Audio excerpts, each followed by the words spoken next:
അന്ന് ഈ കഴിവുള്ളൂരിലുണ്ടെന്ന് പറഞ്ഞ ആയുർവേദ മരുന്ന് ഷോപ്പ് അച്ഛൻ മതിയാക്കി. പിന്നീട് ഈ ഖാദി പ്രചരിപ്പിക്കുന്നതിന് വേണ്ടിയിട്ടൊരു ഖാദി വസ്ത്രാലയം അവിടെ തന്നെ അതിൻ്റെ തൊട്ടടുത്തായിട്ട് തുടങ്ങി. അത് കഴിഞ്ഞിട്ട് പിന്നീട് പയ്യന്നൂരിൽ ഒരു ഖാദി വസ്ത്രാലയത്തിൻ്റെ ചുമതലക്കാരനായി. അതും കഴിഞ്ഞിട്ട് എൻ്റെ ജന്മസ്ഥലമായിട്ടുള്ള അന്നൂരിൽ ഒരു ചെറിയ അവസാന കാലത്ത് ഒരു ചെറിയ ഈ പയ്യന്നൂരിലെ ഖാദി വിൽപ്പന കേന്ദ്രത്തിൻ്റെ ഒരു ഏജൻസി പോലെ അവിടെ ചെയ്തിരുന്നു. അത് മരിക്കുന്നതിന് കുറേ മുമ്പാണ് അത് അവസാനിപ്പിച്ചത്. പക്ഷേ ഈ എപ്പോഴും ജീവിതത്തിൽ ഒരു വിശുദ്ധി പുലർത്തിയിരുന്നു. പലപ്പോഴും അച്ഛൻ ഈ സാമ്പത്തികമായിട്ടൊന്നുമില്ലാഞ്ഞിട്ട് അപമാനിതനാകുന്നത് ഞാൻ കണ്ടിട്ടുണ്ട്. എൻ്റെ മനസ്സിലെ ഏറ്റവും തിക്തമായിട്ടുള്ള ഈ ഓർമ്മകളിൽ ഒന്ന് അത്തരത്തിലുള്ളതാണ്. ഈ അച്ഛനിങ്ങനെ പല സ്ഥലത്ത് വെച്ചിട്ട് അപമാനിതനാകുന്നത്. അതായത് എനിക്ക് ഈ പുസ്തകങ്ങൾ പുതിയ ക്ലാസ്സിലേക്ക് വരുമ്പോൾ പുസ്തകങ്ങൾ വാങ്ങിക്കാൻ വേണ്ടിയിട്ട് അക്കാലത്ത് ഈ നോട്ട് പുസ്തകങ്ങളും ടെക്സ്റ്റ് ബുക്കുകളും ഒക്കെ ഈ പലചരക്ക് കച്ചവടക്കാരും മറ്റാണ് വിറ്റിരുന്നത്. പയ്യന്നൂർ സ്റ്റേഷനറി കച്ചവടക്കാരനുണ്ട്, അവിടെ നിന്നാണ് ഈ പുസ്തകങ്ങളൊക്കെ വിറ്റിരുന്നത്, ഇത്തരത്തിലുള്ള സാധനങ്ങളൊക്കെ. അപ്പോൾ അവിടെ ചെല്ലുമ്പോൾ പിന്നെ ഈ ബീരാൻ എന്ന് പറയുന്ന കച്ചവടക്കാരൻ പറയും, പൊതുവാളെ കാശില്ല, പണമില്ലാതെ തരില്ല, പുസ്തകം നോട്ട് ബുക്കോ ഇതൊന്നും തരില്ല എന്ന് പറയും. അപ്പോൾ അച്ഛൻ അയാളോട് കെഞ്ചും, ഈ പുസ്തകം എൻ്റെ മോനെ പഠിക്കാൻ വേണ്ടിയാണ് എന്ന് പറയുമ്പം ഇത് പണം തരാതെ ഞാനെങ്ങനെ തരിക, എനിക്ക് കച്ചവടം എന്നൊക്കെ പറഞ്ഞിട്ട് അയാൾ പെറുപുറത്തുകൊണ്ട് അവസാനം എന്തെങ്കിലും കൊണ്ടുപോകും എന്ന് പറഞ്ഞിട്ട് ആ രീതിയിലൊക്കെയാണ് പുസ്തകങ്ങൾ തന്നിരുന്നത്. അതേപോലെ ഇപ്പം ഞാൻ ഈ കൊക്കാനിശ്ശേരിയിലേക്ക് പോയി കഴിഞ്ഞിട്ട് എനിക്കൊരു ചായ വാങ്ങിച്ചു തരണമെന്ന് വിചാരിച്ചിട്ട് അവിടുത്തെ ആ കാലത്തുള്ള ഹോട്ടലിൽ ഏതെങ്കിലും ഒന്ന് ചെന്നാൽ അച്ഛന് പറ്റുള്ള ഹോട്ടലിൽ ചെന്നിട്ട് ഒരു ചായ വാങ്ങിച്ചു കൊടുത്തു കഴിഞ്ഞാൽ നിങ്ങൾ കാശ് തന്നില്ലല്ലോ, കഴിഞ്ഞ മാസത്തെ പറ്റ തീർത്തില്ലല്ലോ എന്നുള്ള അപമാനമാണ് നമ്മൾ കേൾക്കേണ്ടതെന്ന്. അപ്പോൾ ആ ഒരു തരത്തിലുള്ള ഒരു അപമാനം സഹിച്ചുകൊണ്ടും ജീവിതത്തിലൊരു മൂല്യബോധം പുലർത്തിക്കൊണ്ടാണ് അച്ഛൻ അവസാന കാലം വരെ ജീവിച്ചിരുന്നത്. ഗാന്ധിയുടെയൊക്കെ ഒരു വലിയ അനുയായിയായിട്ട്, നമ്മളെ കേളപ്പനെ പോലുള്ള ആൾക്കാരുടെ ഒരു അനുയായിയായിട്ടൊക്കെയാണ് അച്ഛൻ ജീവിച്ചിരുന്നത്. ആ സമയത്ത് ഞങ്ങളുടെ ആ പ്രദേശത്തൊക്കെ സ്വാതന്ത്ര്യ സമരത്തിൽ പങ്കെടുത്തിട്ടുള്ള ഒരുപാട് ആളുകൾ ഉണ്ടായിരുന്നു. സ്വാതന്ത്ര്യ സമരവുമായിട്ട് ബന്ധപ്പെട്ടിട്ടുള്ള പല സംഭവങ്ങളും അവിടെ നടന്നിട്ടുണ്ട്. എൻ്റെ വീടിൻ്റെ തൊട്ടടുത്ത് ഒരു ക്ഷേത്രമുണ്ട്, വെള്ളാരങ്ങര എന്ന് പറയുന്ന ഒരു ക്ഷേത്രമുണ്ട്. അവിടെ കളിയാട്ടം നടക്കുക. അവിടെ ഊർപ്പഴശ്ശി, വേട്ടക്കുരുമകൻ തുടങ്ങിയിട്ടുള്ള തെയ്യങ്ങൾ കെട്ടിയാടുന്ന ഒരു സ്ഥലമാണത്. 1942 ക്വിറ്റ് ഇന്ത്യ സമരകാലത്ത് ഒരു ദിവസം അവിടെ കളിയാട്ടം നടക്കുകയായിരുന്നു. ആ കളിയാട്ടം നടക്കുമ്പോൾ അവിടേക്ക് കുറേ കോൺഗ്രസ് പ്രവർത്തകർ വന്നു. എവിടെ നിന്നോ വന്ന് അവർ ഈ കളിയാട്ടപ്പറമ്പിൽ ഉള്ള ഒരു ചെമ്പക മരത്തിൻ്റെ മുകളിൽ കയറി നിന്നിട്ട് ഈ മുദ്രാവാക്യം വിളിച്ചു. ബ്രിട്ടീഷുകാർ ഇന്ത്യ വിടുക, ഇന്ത്യൻ നാഷണൽ കോൺഗ്രസ് സിന്ദാബാദ്, ഭാരത് മാതാ കി ജയ് എന്നൊക്കെയുള്ള മുദ്രാവാക്യങ്ങൾ വിളിച്ചു. ആ വിളിച്ചുകൊണ്ടിരിക്കെ തന്നെ ഇവരുടെ പിന്തുടർന്ന് വരുന്നുണ്ട് ആ മലബാർ സ്പെഷ്യൽ പോലീസ് എന്ന് പറയുന്ന പോലീസുകാർ പുറകെ വരുന്നുണ്ടായിരുന്നു, MSPക്കാർ. ഞാൻ പറഞ്ഞു കേട്ടിട്ടുള്ള ഒരു പ്രത്യേക രൂപമുള്ള ആൾക്കാരായിരുന്നു. ഒരു ഇരുമ്പിൻ്റെ ഒരു ചട്ടി തലയിൽ ഇങ്ങനെ കമഴ്ത്തി വെച്ച പോലുള്ളതായിരുന്നു അവരുടെ തൊപ്പി. അതാണ് മറ്റേ പോലീസിൽ നിന്ന് അവരെ വേർതിരിച്ചിരുന്നത്. കഞ്ഞിപ്പശ വളരെ കൂടുതലായിട്ട് മുക്കിയിട്ടുള്ള വടിയുള്ള ഒരു തരം വേഷമാണ് അവർ ധരിച്ചിരുന്നത്. കയ്യിൽ വടിയുണ്ട്. അവരുടെ അതുകൊണ്ടുള്ള അടിയാണെങ്കിൽ വളരെ കേമമായിരുന്നു. അപ്പോൾ ഇവർ വന്നു വരുമ്പോഴവിടെ തെയ്യം കണ്ട് നിൽക്കുന്ന ആൾക്കാരുണ്ട്, ഒരു വെള്ളാട്ടം അവിടെ ഒരുങ്ങി നിൽക്കുന്നുണ്ട്, ചണ്ടക്കാരുണ്ട്, കുട്ടികളും സ്ത്രീകളും ഒക്കെ ഉണ്ട്. ഈ മുദ്രാവാക്യം വിളിക്കുന്ന ഇവർ പോലീസുകാരെ കണ്ടപ്പോൾ ചാടി ഇറങ്ങി. പിന്നെ പോലീസുകാരവിടെ വന്നിട്ട് പരക്കെ അടിക്കാൻ തുടങ്ങി.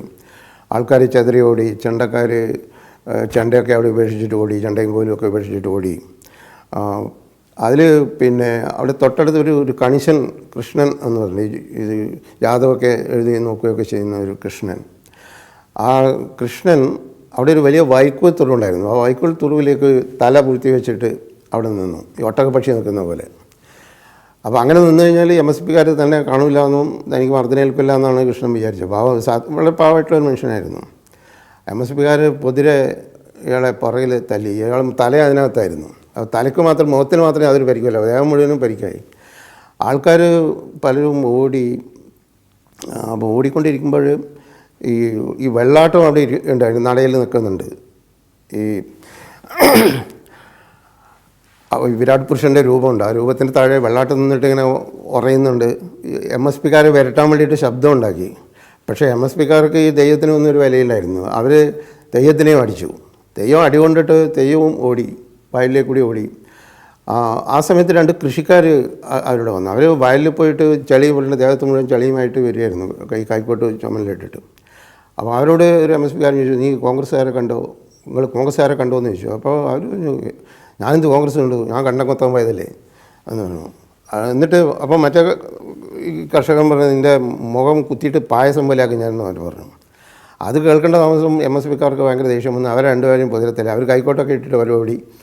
ഒരു ഭാഗത്തെ കൂടി വെള്ളാട്ട് ഓടുന്നു, വയലിലേക്ക് കൂടി ഒരു ഭാഗത്തെ കൂടി കർഷകർ ഓടുന്നു, മറ്റുള്ളവർ ഓടുന്നു. അങ്ങനെ ഒരു ഭീകരമായിട്ടുള്ളൊരു ലാത്തി ചാർജ് അന്ന് അവിടെ ഉണ്ടായിരുന്നു. ക്വിറ്റ് ഇന്ത്യ സമരത്തോട് അനുബന്ധിച്ചിട്ടുള്ള ഒരു ലാത്തി ചാർജ് നടന്ന സ്ഥലമാണ് എൻ്റെ വീടിൻ്റെ തൊട്ടടുത്തുള്ള ഈ സ്ഥലം. അത് എല്ലാവരും അതിങ്ങനെ ഒരു തമാശയോട് കൂടിയിട്ട് എപ്പോഴും ആൾക്കാർ പറയുമായിരുന്നു. ഞാനത് ചെറുപ്പം മുതലേ കേൾക്കുന്ന ഒരു ഇതാണ്, ഇവിടെ MSPക്കാരെ ലാത്തി ചാർജ് നടത്തിയ സ്ഥലമാണെന്നൊക്കെയുള്ളത്, ഇന്നപോലെ കൃഷ്ണൻ അടികൊണ്ട സ്ഥലമാണ് എന്നൊക്കെയുള്ള ഒരു ചരിത്രം എപ്പോഴും അവിടെ കേൾക്കാം.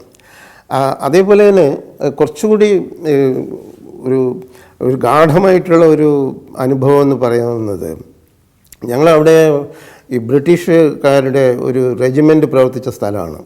അന്ന് ഈ മലബാറിൽ ബ്രിട്ടീഷുകാരുടെ ഒരു റെജിമെൻ്റ് ഉണ്ടായിരുന്ന ഒരു സ്ഥലമാണ് പയ്യന്നൂർ. അവരുടെ ഒരു ഈ കുതിരകളുണ്ടായിരുന്ന സ്ഥലമുണ്ട്, അതിൻ്റെ ഓഫീസർമാർ താമസിക്കുന്ന സ്ഥലം, പട്ടാളക്കാർ താമസിക്കുന്ന സ്ഥലമൊക്കെ ഉണ്ടായിരുന്നു. അവിടെ ഇതിൻ്റെ ഈ പട്ടാളത്തിൻ്റെ ആസ്ഥാന സ്ഥലത്ത് ഒരു വലിയ കൊടിമരത്തിൽ ഒരു യൂണിയൻ ജാക്ക് എപ്പോഴും പാറിക്കളിക്കുമായിരുന്നു.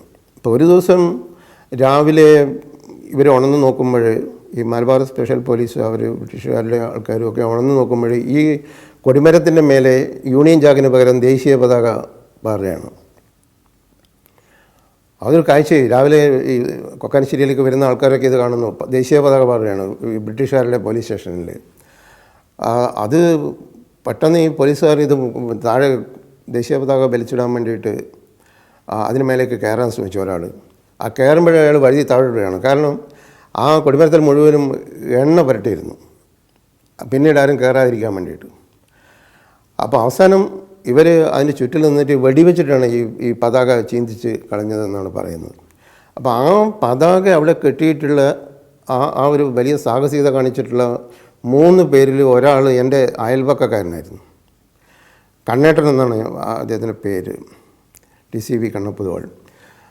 ആ കണ്ണേട്ടനെയാണ് ഞാൻ ചെറുപ്പം മുതലേ കാണുന്നത്. അപ്പോൾ കാണുമ്പോൾ നമ്മൾ പറയുമ്പോൾ ഇതാ കണ്ണേട്ടനാണ് യൂണിയൻ ജാക്ക് അഴിച്ചിട്ട് അവിടെ ദേശീയ പതാക കിട്ടിയ ആളാണ്. അന്ന് പിന്നെ വെടിയേൽക്കാൻ വേണ്ടി തയ്യാറായതാണ്. കാരണം ആരെങ്കിലും ഒരാൾ എഴുന്നേറ്റ് അന്നേരം വെടിവെച്ച് കൊല്ലും. പക്ഷേ ആ ജീവൻ അങ്ങനെ കയ്യിലെടുത്ത് പിടിച്ച് അത്രയും സാഹസികമായിട്ട് ഈ യൂണിയൻ ജാക്ക് അഴിച്ചിട്ട് അവിടെ ദേശീയ പതാക കിട്ടിയ ആളാണ് എന്ന് മനുഷ്യൻ. ഞാൻ വളരെ അത്ഭുതത്തോടെ നോക്കും, ഇദ്ദേഹം ഇത്രയും വലിയ സാഹസികൻ എൻ്റെ അയൽപക്കത്ത് താമസിക്കുക. അവിടെ ഒരു എരിഞ്ഞടങ്ങിയ ഒരു അഗ്നിപർവ്വതം പോലെ അദ്ദേഹം വീട്ടിലിങ്ങനെ ഇരിക്കുകയാണ്. ഞാനായിട്ട് വലിയ ബന്ധമായിരുന്നു. പുസ്തകങ്ങൾ വായിക്കുമ്പോൾ ഞങ്ങൾ തമ്മിൽ പുസ്തകങ്ങളുടെ ഒരു സൗഹൃദമാണ്. പുസ്തകങ്ങൾ നീ എന്ത് പുസ്തകമാണ് വായിക്കുന്നതായിരിക്കും. അപ്പോൾ ഞാൻ പറയും, ഞാനിങ്ങനെ വിഭൂതിഭൂഷൺ ബന്ദോപാധ്യായയുടെ ഇന്ന പുസ്തകം വായിച്ചുകൊണ്ടിരിക്കുകയാണ്, ഫാദർ പഞ്ചാലി വായിക്കുകയാണ് എന്ന് പറയുമ്പോൾ നീ അതെനിക്ക് ഞാൻ വായിക്കണം.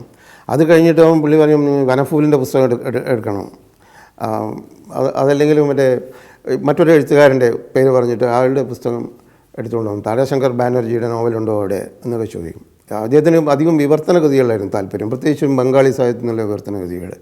ആ കൃതികളിലേക്ക് ഒരു വഴി കാണിക്കാൻ അദ്ദേഹത്തിൻ്റെ ആയിട്ടുള്ള ഈ സമ്പർക്കം സഹായിച്ചിട്ടുണ്ടാവണം തീർച്ചയായിട്ടും. അപ്പോൾ അങ്ങനെയുള്ള ഒരു മനുഷ്യൻ തൊട്ടടുത്ത് താമസിക്കുമ്പോൾ നമ്മുടെ ഉള്ളിലേക്കും ഇതിൻ്റെ ഈ ചരിത്രം കടന്നു വരികയാണ്. പുസ്തകത്തിൽ നിന്നല്ല ഞാൻ ഈ ദേശീയ പ്രസ്ഥാനത്തിൻ്റെ ചരിത്രം മനസ്സിലാക്കിയിട്ടുള്ളത്. ചരിത്രം സ്വന്തം പരിസരങ്ങളിലൂടെയൊക്കെ വരികയാണ് ചെയ്യുന്നത്, നമ്മുടെ ജീവിതത്തിലേക്ക് നേരിട്ട് വരികയാണ്, ആൾക്കാരിലൂടെയൊക്കെ നേരിട്ട് വരികയാണ് ചെയ്യുന്നത്. അപ്പോൾ അങ്ങനെയുള്ള ഒരുപാട് മനുഷ്യർ അന്ന് അവിടെ ഉണ്ടായിരുന്നു.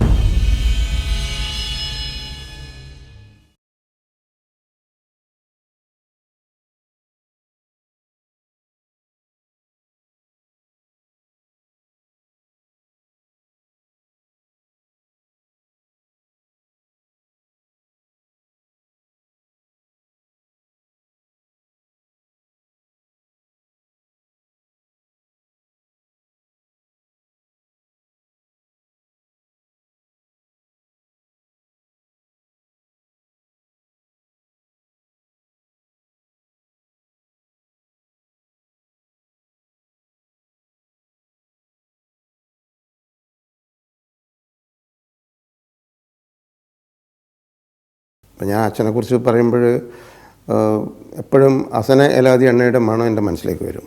അതേപോലെ കോമാനെക്കുറിച്ച് പറയുമ്പോൾ ആവണക്കെണ്ണയുടെ മണം വരും, അല്ലെങ്കിൽ ധാന്യന്ത്രം ഗുളികയുടെ മണം വരും.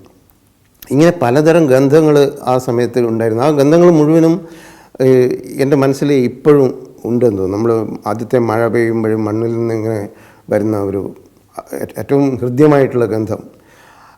അതേപോലെ തന്നെ എൻ്റെ മനസ്സിലുള്ള ഒരു ഗന്ധമാണ് ഈ അപ്പത്തിൻ്റെ ഗന്ധം. എൻ്റെ വീട്ടിൻ്റെ തൊട്ടപ്പുറത്തുള്ള വീട്ടിൽ നിന്ന് ഈ കാരയപ്പം, ഉണ്ണിയപ്പം എന്ന് പറയുന്ന ആ അപ്പം ചുട്ടിട്ട് ദിവസവും ഒരാൾ കൊണ്ടുപോകും അവിടെയുള്ള അടുത്തുള്ളൊരു ഹോട്ടലിലേക്ക്. ആ ഹോട്ടൽക്കാരനാണ്, അയാൾ വന്നിട്ട് ദിവസവും കാരയപ്പം ചുടും. ആ കാരയപ്പം ഈ കൊണ്ടുപോകുന്നത് എൻ്റെ പറമ്പിലൂടെയാണ്. ആ പറമ്പിലൂടെ കൊണ്ടുപോകുമ്പോൾ അയാൾ വീട്ടിൽ നിന്ന് പുറപ്പെടുന്നത് തന്നെ ഈ മണം വരും. അതിൻ്റെ ഹൃദ്യത അപാരമായിരുന്നു. നമുക്കത് ഓർമ്മിച്ചെടുക്കുമ്പോൾ അതുപോലുള്ള ഇത്രയും ഒരു പലഹാരത്തിന് ഇത്രയും മണം ഉണ്ടാവുമെന്ന് തോന്നും. അതേപോലെ തന്നെ കൊക്കാനിശ്ശേരിയിൽ നിന്ന് ആ സമയത്ത് ഒരു വലിയ അപ്പക്കൂടയിൽ ഒരാൾ വരുമായിരുന്നു. അപ്പക്കൂട ചുമലേറ്റിക്കൊണ്ട് ഒരാൾ വരുമായിരുന്നു. അയാളെ അപ്പക്കാരെന്നാണ് വിളിച്ചിരുന്നത്. അയാളുടെ പേരെന്താണെന്ന് ആർക്കും അറിഞ്ഞൂടാ, രാമനെന്നോ മറ്റോ ആയിരുന്നു. പയ്യന്നൂരിലുള്ള ഒരു ബേക്കറിയിൽ നിന്ന്, ആ ബേക്കറിയിൽ അദ്ദേഹത്തിന് ഭാര്യയും ചെറിയ കുഞ്ഞുങ്ങളായിരുന്നു ഉണ്ടായിരുന്നത്. അവിടെ നിന്ന് ദിവസവും റൊട്ടിയും ബന്നും ഉണ്ടാക്കിയിട്ട് വലിയ ഒരു കൂടയിൽ തലയിലേറ്റിട്ട് അയാൾ വരും. അപ്പോൾ ആൾക്കാർ ഈ വീടുകളുടെ ഇവിടെ വഴിയുടെ പക്കത്ത് നിന്നുകൊണ്ട് ഇങ്ങനെ ഒരെണ്ണ കൊടുത്തിട്ട് ഒരു ബന്ന്, ഒരെണ്ണ കൊടുത്ത് റൊട്ടി ഇതൊക്കെ വാങ്ങിക്കുക. അങ്ങനെയാണ് കച്ചവടം.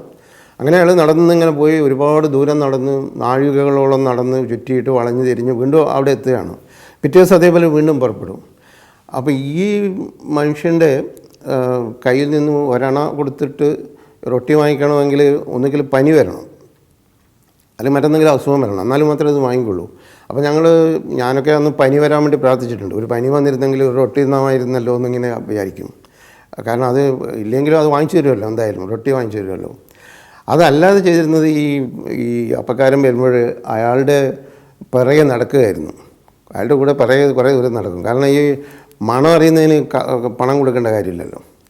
അതുകൊണ്ട് ഞാൻ ഇയാളുടെ മണം പിടിച്ചിട്ട് ഇയാളുടെ പിറകെ ഒരുപാട് ദൂരം നടന്നിട്ടുണ്ട്. ഒരുപാട് നാളുകൾ ഇങ്ങനെ നടന്നിട്ടുണ്ട് അയാളുടെ കൂടെ. അത് വളരെ ഇതായിട്ടുള്ളൊരു അനുഭവമാണ്. അതേപോലെ തന്നെ ആ സമയത്ത് ഒരു ദിവസം ഞാനവിടെ അടുത്ത പ്രൈമറി സ്കൂളിൽ പഠിച്ചുകൊണ്ടിരിക്കുമ്പോൾ എൻ്റെ ഒരു സതീർത്ഥ്യൻ ഒരു ദിവസം ഉച്ചയ്ക്ക് വന്നിട്ട് അവൻ്റെ കൈ എന്നെ മണപ്പിച്ചു. അപ്പോൾ കൈക്കൊരു വളരെ വിചിത്രമായിട്ടുള്ള ഒരു ബന്ധം, വളരെ അപരിചിതമായിട്ടുള്ള പക്ഷേ വളരെ സുഖമുള്ള ഒരു ഗന്ധമുണ്ട് അവൻ്റെ കൈവെള്ളയ്ക്ക്. അപ്പോൾ അത് എന്താണെന്ന് ചോദിച്ചപ്പോഴാണ് അവൻ പറഞ്ഞത് അവനൊരു സദ്യക്ക് പോയതാണ്. ആ സദ്യക്ക് പോയപ്പോൾ അവിടെ ഈ തക്കാളി ചേർത്തിട്ടുള്ള സാമ്പാർ ആണ് അവിടെ ഉണ്ടായിരുന്നത്. ആ തക്കാളിയുടെ മണമാണ് അത് എന്ന് അവൻ പറഞ്ഞു. അപ്പം ഞങ്ങൾ അന്ന് തക്കാളി കണ്ടിട്ടില്ല ആരും. തക്കാളി നാട്ടിലാരും കൃഷി ചെയ്യാറുമില്ല, തക്കാളി ആരും വാങ്ങിക്കാറില്ല, വീടുകളിൽ എവിടെ ഉപയോഗിക്കാറുമില്ല. അവിടെ അന്ന് ഈ പച്ചക്കറി വിൽക്കുന്ന കടകളൊന്നും ഉണ്ടായിരുന്നില്ല. ആകെ കൂടി ഈ കൊക്കാനശ്ശേരിയിൽ പയ്യന്നൂരിൽ ഒരു കടയുണ്ടായിരുന്നു, ഒരു പച്ചക്കറി വിൽക്കുന്ന കട. അവിടെ നിന്ന് വളരെ അപൂർവം, അവിടെ ഈ ഗൗഡ സാരസ്വത ബ്രാഹ്മണരുണ്ടായ ഒരുപാട് കുടുംബങ്ങളുണ്ട്. അവരെ മാത്രമാണ് ഈ പച്ചക്കറി വാങ്ങിക്കുന്നത്. മറ്റ് ആൾക്കാരൊക്കെ അവരവരുടെ കൃഷിയിടങ്ങളിൽ കൃഷി ചെയ്യുന്ന സാധനങ്ങൾ മാത്രമാണ് ഉപയോഗിച്ചുകൊണ്ടിരുന്നത്. വളരെ അപൂർവമായിട്ടാണ് ഈ പല വാവ് ദിവസങ്ങളിൽ അല്ലെങ്കിൽ വിഷുവിന്, ഓണത്തിന് ഒക്കെയാണ് എന്തെങ്കിലും അവിടെ ഇല്ലാത്ത കൃഷി ചെയ്യാത്ത സാധനങ്ങൾ, ഒരു ചേനയോ അങ്ങനെ എന്തെങ്കിലും സാധനങ്ങൾ വാങ്ങിച്ചിരുന്നത്. വളരെ അപൂർവമായിട്ട്. നമ്മൾ ഇന്നത്തെ പോലെ നേരെ മാർക്കറ്റിൽ പോവുക, പച്ചക്കറി വാങ്ങിക്കുക, അങ്ങനെ ഒരു പതിവേ ഉണ്ടായിരുന്നില്ല. അപ്പോൾ ഈ തക്കാളി എന്ന് പറയുന്ന എന്തോ ഒരു ദിവ്യ വസ്തു ഉണ്ട് എന്ന് ഞാൻ അറിയുന്നത് എങ്ങനെയാണ്. അത് ഈ സാമ്പാറിൽ ചേർക്കും. സാമ്പാറിൽ അത് ചേർത്ത് കഴിഞ്ഞാൽ വലിയ ഈ രുചി വ്യത്യാസം ഉണ്ടാകും. അതിൻ്റെ രുചി വളരെയേറെ പ്രിയങ്കരമായിട്ട് മാറും എന്നൊക്കെ അറിയുന്നത് അന്നേരമാണ്. എന്നിട്ട് ഞാനും ഈ സുഹൃത്തും കൂടിയിട്ട് കൊക്കാനശ്ശേരിയിലേക്ക് നടന്നു പോയി വൈകുന്നേരം തക്കാളി കാണാൻ വേണ്ടിയിട്ട്. അപ്പോൾ അവിടെ ചെല്ലുമ്പോൾ ഈ കുഞ്ഞപ്പൻ എന്ന് പറയുന്നൊരു കച്ചവടക്കാരനാണ്. അവിടെ ഈ തക്കാളി കണ്ടത് എനിക്ക് ഓർമ്മയുണ്ട്. വളരെ ഞാൻ അത്ഭുതത്തോടെയാണ് കണ്ടത്. നമ്മൾ ആദ്യം കടൽ കണ്ട പോലെ, ആദ്യം തീവണ്ടി കണ്ടതുപോലെ ഈ തക്കാളി കണ്ട ഒരു നിമിഷമുണ്ട്. അത് എനിക്ക് തോന്നുന്നത് നമ്മൾ പിന്നീട് പല ഈ ഭക്ഷ്യവസ്തുക്കളും അവിടേക്ക് വന്നു. നമുക്ക് അപരിചിതങ്ങളായിട്ടുള്ള ഒരുപാട് ആഹാര പദാർത്ഥങ്ങൾ അവിടെ വന്നു. ഈ പൊറോട്ട, ബിരിയാണി, ഈ കുഴിമന്തി എന്നൊക്കെ പറഞ്ഞ പോലുള്ള പലതരത്തിലുള്ള ഈ ഷവർമ്മ പോലുള്ള സാധനങ്ങളൊക്കെ പിന്നീട് വന്നു.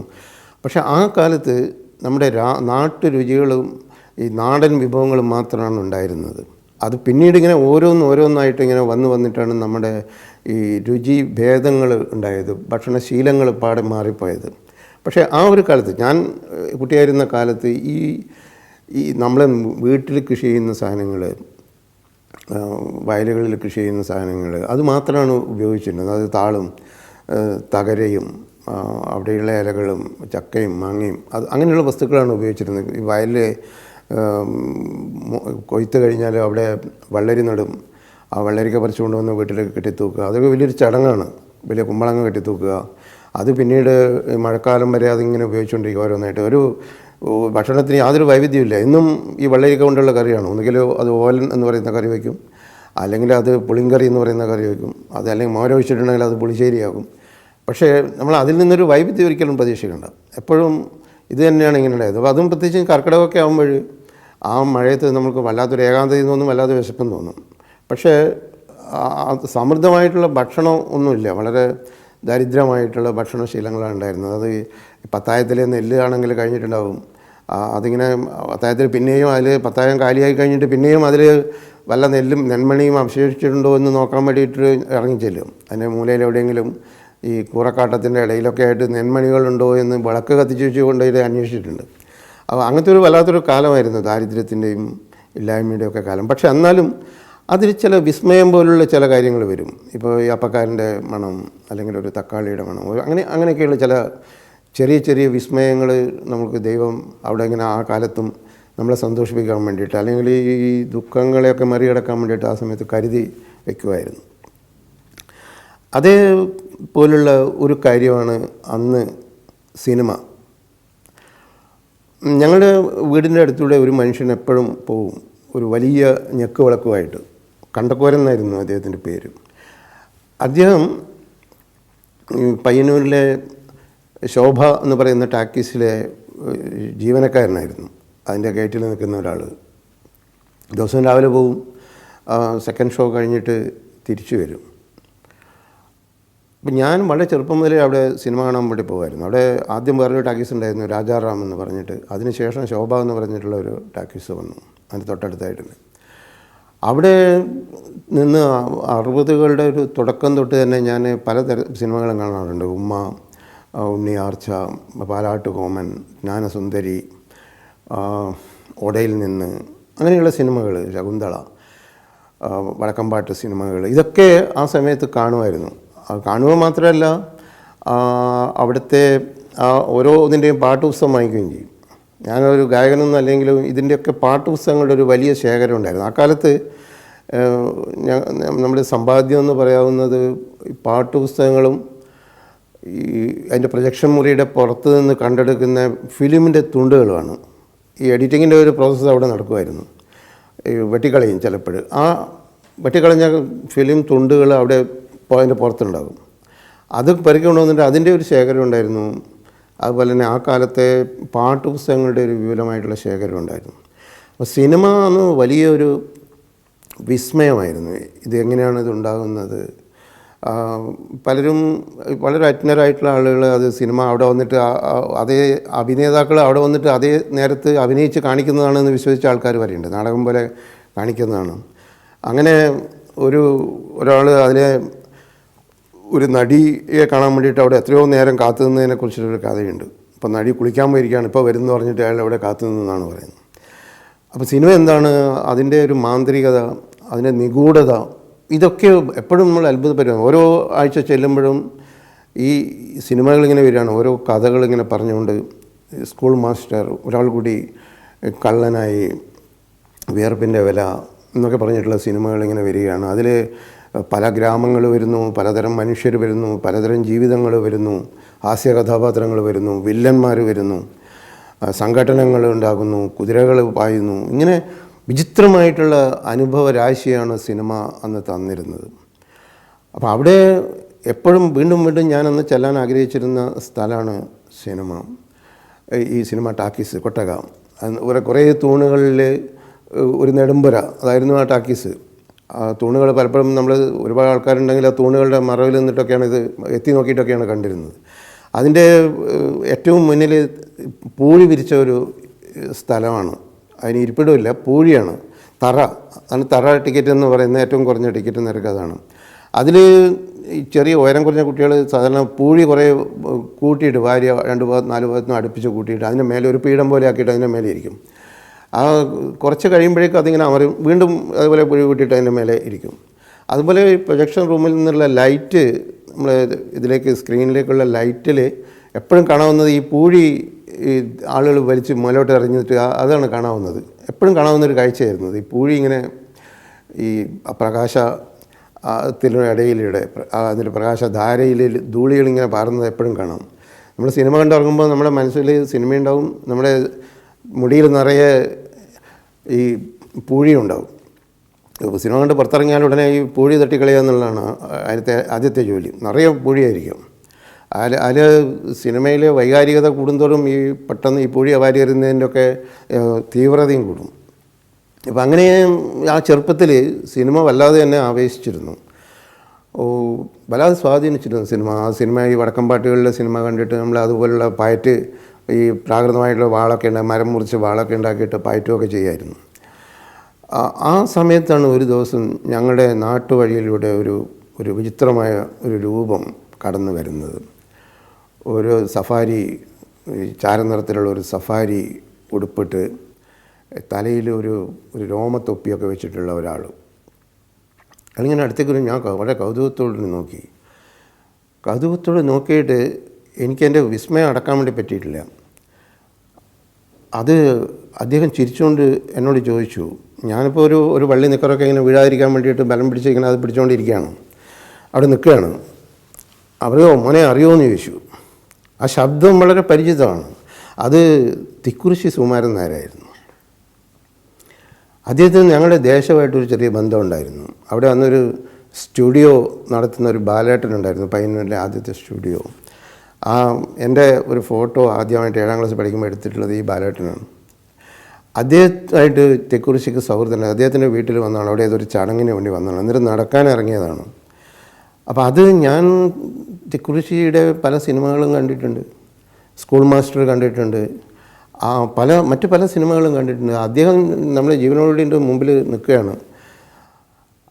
നടന്നു പോകുന്നത് എൻ്റെ മനസ്സിൽ പിന്നെ എപ്പോഴും ഉണ്ടായിരുന്നു. ഞാൻ വളരെ കാലം കഴിഞ്ഞിട്ട് തിക്കുറിശ്ശി ചേട്ടനെ ഞാൻ കണ്ടപ്പോൾ, ഞാൻ ആദ്യമായിട്ട് തിരക്കഥ എഴുതിയ സിനിമ ഷൂട്ട് ചെയ്തിട്ടുള്ളത് തിക്കുറിശ്ശി ചേട്ടൻ താമസിക്കുന്നതിൻ്റെ അതിൻ്റെ അടുത്ത വീട്ടിലാണ്, തിരുവനന്തപുരത്തെ ജവഹർ നഗറിൽ. ആ വീടിൻ്റെ അപ്പുറത്തെ വീടായിരുന്നു തിക്കുറിശ്ശി ചേട്ടനെ. ഞങ്ങൾ തലേദിവസം ഷൂട്ടിങ്ങിൻ്റെ തലേദിവസം ഞാനും അതിൻ്റെ സംവിധായകനായിട്ടുള്ള KG ജോർജും ഛായാഗ്രാഹകനായിട്ടുള്ള രാമേന്ദ്ര ബാബുവും കൂടിയിട്ട് തിക്കുറിശ്ശി ചേട്ടനെ കാണാൻ വേണ്ടി പോയി. അപ്പോൾ തിക്കുറിശ്ശി ചേട്ടനോട് ഞാനപ്പോഴേ ഞങ്ങൾ സംസാരിക്കുന്നതിനിടയ്ക്ക് ഞാൻ പറഞ്ഞു, ഞാനിങ്ങനെ ഈ ചെറുപ്പത്തിൽ തിക്കുറിശ്ശി ചേട്ടനെ കണ്ടിട്ടുണ്ട് എന്ന് പറഞ്ഞ് ആ രംഗം ഞാൻ പറഞ്ഞു കൊടുത്തു.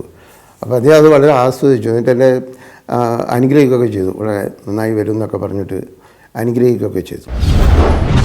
തടവ് കാലം കഴിഞ്ഞ് തിരിച്ചു വരുമ്പോൾ അദ്ദേഹത്തിൻ്റെ മനസ്സിൽ പ്രതീക്ഷയുണ്ട്, ശുഭപ്രതീക്ഷയുണ്ട്. കാരണം മോഷ്ടിച്ച സ്വർണം പിടിച്ചെടുക്കാൻ വേണ്ടിയിട്ട് തൊണ്ടി മുതൽ പിടിച്ചെടുക്കാൻ പോലീസിന് കഴിഞ്ഞിട്ടില്ല.